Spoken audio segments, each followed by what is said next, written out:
Welcome back to Mystara, all my fellow Mystarans. I am running really late this week because I was trying to get the Mystara Player's Handbook ready for an upcoming convention that just appeared on my horizon unexpectedly.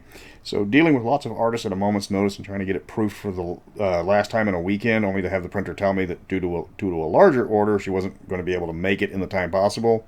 I knew that was a possibility, so I'm not heartbroken. But check out some of this art that went into the book. These are by Rubus and Misha and Leon and Brian and Adrian and a whole bunch of other artists. I paid them well, and they gave me the best they could, and I appreciate that. Granted, that one had to get a PG version. Forget the gore. People can't stand the sight of female nipples on sex demons for some reason. Only like 2 people I showed this to had a problem with the gore, and no one even noticed the complete implausibility of that scene. That's a challenge rating 51 encounter for those keeping track at home. But let's get back to this week's release, filling out the Emirates of Ylaruam. This second Gazetteer is wildly different from the others, being almost a fill-in-the-blank book. This one was really hard to talk about because it's 64 pages, but only 28 of that goes into describing the setting. It covers the culture very well. It's just very vague on the people and the cities. That's great if you're going to be building your own setting, but when you're trying to tie this Gazetteer in with the rest of them, that's very difficult. Well, this week, let's look at how to fill Ylaruam out. I'm Mr. Welch, and let's start creating. First and foremost, if you need to catch up on Ylaruam, I'll leave a link in the description. It was one of the 64-page Gazetteers, and it was the second Gazetteer overall, as I mentioned. Of the 64 pages, it's kind of divided into 4 sections. The first part, which is the 28 pages, that covers the culture and the history. Then you have a small section on how players are viewed inside and outside of the setting. There's a large section devoted to the village of Kirkuk, and then the last bit is nothing but adventure hooks. Oddly enough, despite the nation having quite a few cities, only the village of Kirkuk gets any mention at all in depth. To make things better, because they wanted you to fill in all the details, Kirkuk is not even on the map. There's little mention of the capital at all, nothing about the other cities. If you want to tie everything together, you got your work cut out for you. This was evident in the almanacs, as Ylaruam got hardly any mention at all over all of the 4 almanacs chronicled. So first and foremost, you need to fill out the nobility, starting with the Sultan. They do have an official one in the almanacs, but he's barely mentioned, and his biography is scarce. You also need a vizier, because it's stated that the second most important position in the book at all is the vizier, but again, there's no mention of who he is. He's supposed to be the opposite of the Sultan. If the Sultan is a buffoon, the vizier is highly competent. If the Sultan is good, the vizier is evil. You do have to pick one, though. I prefer to have a highly competent vizier that's the true power behind Ylaruam, not in an evil way, but so the party understands who actually runs the day-to-day operations. In my setting, Ylaruam went through 4 sultans over the course of a campaign. 1 bumbling, 1 incompetent, 1 wise, yet short-lived, and the final one a paladin who understood what was actually needed of him. All the other world leaders in canon are named, and most are set in place, leaving Ylaruam the obvious choice to have reoccurring leadership issues. Ylaruam has a lot of different takes on classic roles, both in BECMI and in 5th edition. This bucks a lot of trends in both settings, makes it hard to stick with classic stereotypes.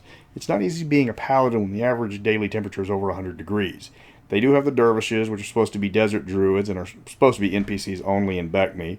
You've got the Yalari paladins called the Faris, but for 5th edition, you're going to have to do a lot with them because they go against a lot of the stereotypes of the 5th edition paladin. You're going to need a lot of heat resistance or else they're going to bake. 5th edition doesn't do lightly armored paladins. It's plate mail or death for paladins, it seems. The rule cyclopedia does give the Faris a lot of skills to choose from. You don't get any special abilities because they're just fighters, because paladins are like late stage in BECMI. But you can create a fighter that can live off the land in a desert setting, and that's one of the things the cyclopedia did better than anything else. The druids have a similar issue, but the no metal restriction does happily coincide with living in the deep desert. I created a druid circle for the dervish in 5th edition. It doesn't take too much to convert the dervish to a cleric in BECMI, though.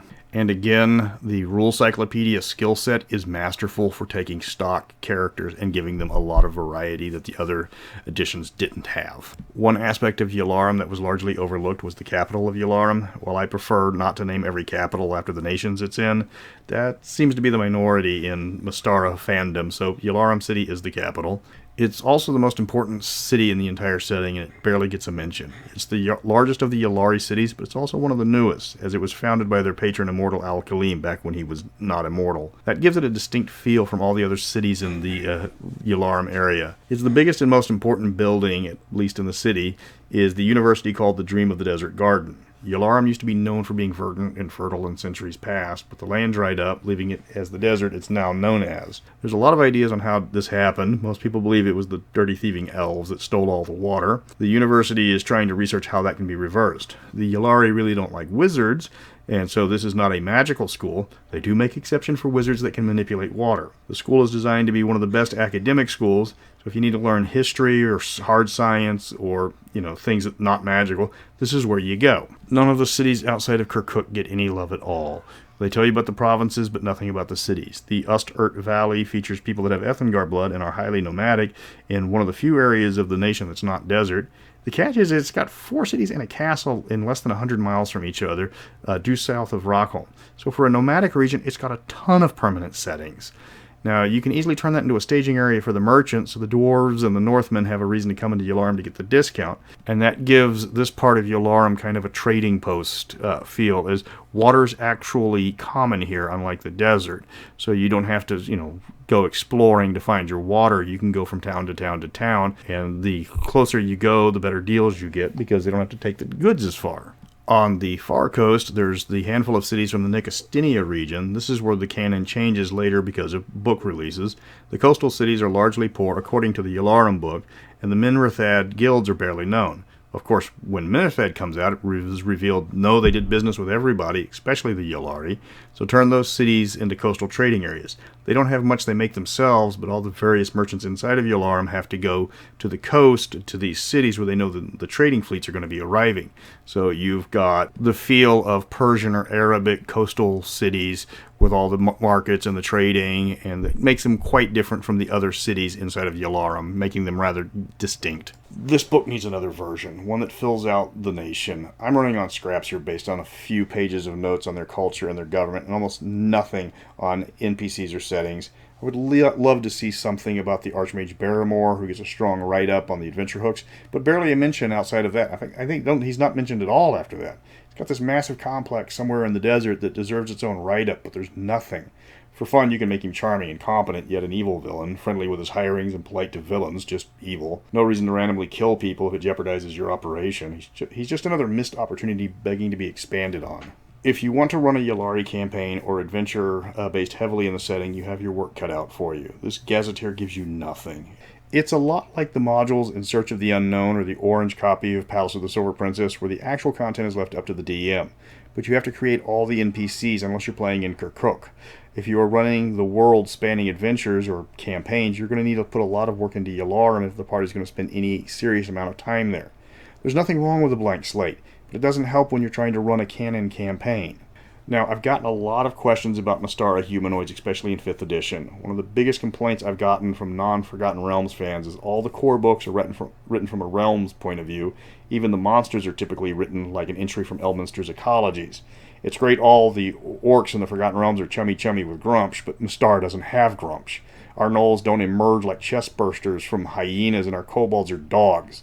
So next week I'm going to talk about the difference between Mystara monsters and what's in the monster manual in 5th edition, so you can finally tell the difference between a Rakasta and a Tabasti. So until next week, we really need to find a new way to play low armor fighters in 5th edition.